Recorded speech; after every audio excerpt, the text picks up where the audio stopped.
Ang mga aralin sa video na ito ay una, talasalitaan. Ito ang kahulugan ng mga salita na ginamit sa akda. Ikalawa, salaysay ng ang alamat ng pinya. Ikatlo, mahalagang aral sa buhay at mensahe ng akda sa mga mambabasa.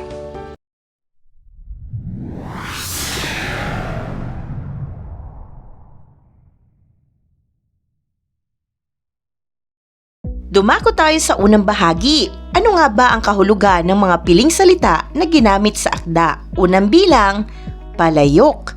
Ibig sabihin, sinaunang kaldero ng mga tao bago man dumating ang mga metal sa ating bansa. Ikalawa, nayamot. Ang ibig sabihin, nainis o nagalit. Ikatlo, bugtong.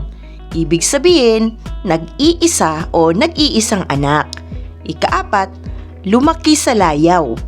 Ang ibig sabihin, lumaking nasanay sa luho ng buhay o labis na pagmamahal ng magulang.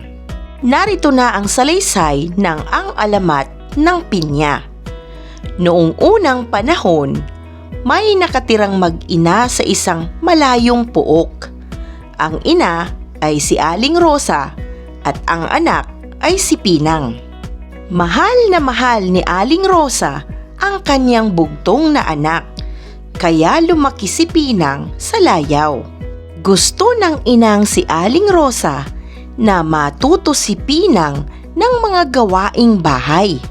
Ngunit laging ikinakatwiran ni Pinang na alam na niyang gawin ang mga itinuturo ng ina, kaya't pinabayaan na lamang niya ang kanyang anak. Isang araw, nagkasakit si Aling Rosa.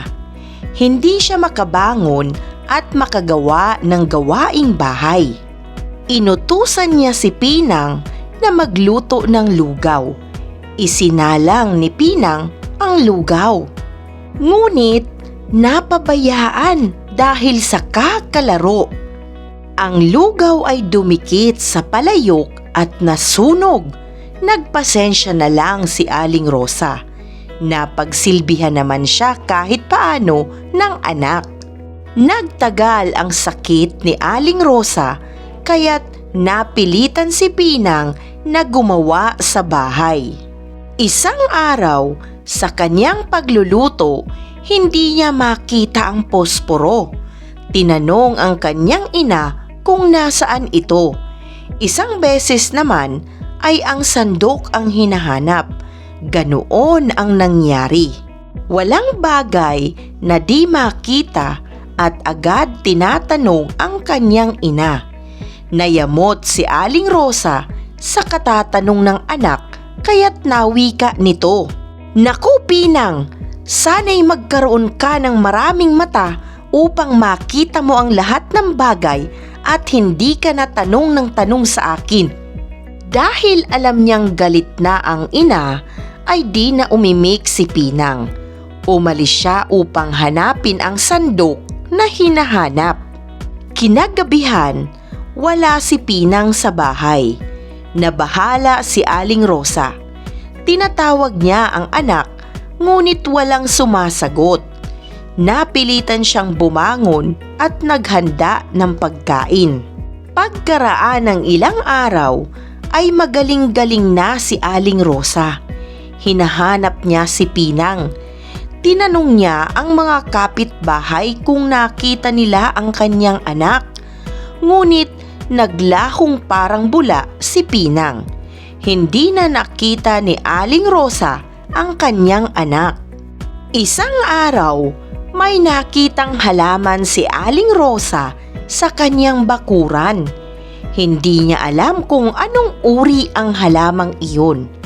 Inalagaan niyang mabuti hanggang sa ito'y magbunga. Laking pagkamangha ni Aling Rosa nang makita ang anyo ng bunga nito. Ito'y hugis ulo ng tao at napapalibutan ng mata. Biglang naalala ni Aling Rosa ang huli niyang sinabi kay Pinang na sana'y magkaroon ito ng maraming mata para makita ang kanyang hinahanap. Tahimik na nanangi si Aling Rosa at laking pagsisisi dahil tumalab ang kanyang sinabi sa anak. Inalagaan niyang mabuti ang halaman at tinawag itong Pinang. Sa palipat-lipat sa bibig ng mga tao, ang Pinang ay naging Pinya. Dumako tayo sa mahalagang aral sa buhay na ipinaparating ng akda sa mga mambabasa. Ang anumang kulang at labis ay nakasasama, katulad na lamang sa sitwasyon ni Aling Rosa at Pinang. Dahil sa labis na pagmamahal ng ina sa kanyang anak at pagiging palaasa ni Pinang, nahirapan silang mag-ina lalo na noong si Aling Rosa ay nagkasakit. Halos hindi makita lahat ni Pinang ang mga gamit sa kanilang tahanan. Dahilan upang itanong niya ito ng itanong sa inang may karamdaman. Ang pagtulong sa magulang ay mahalaga. Hindi mahihirapan ang bawat isa kung tulong-tulong sa mga gawaing bahay, lalo na kung marami kayo sa pamilya. Ang pagiging masipag ay isang katangian na dapat taglayin. Magagamit ito sa buhay upang maging matagumpay sa anumang larangan na iyong tatahakin. Ipinaparating din ng akda sa mambabasa na maging maingat tayo sa mga salitang ating binibitiwan dahil maaari tayong makasakit sa ating kapwa.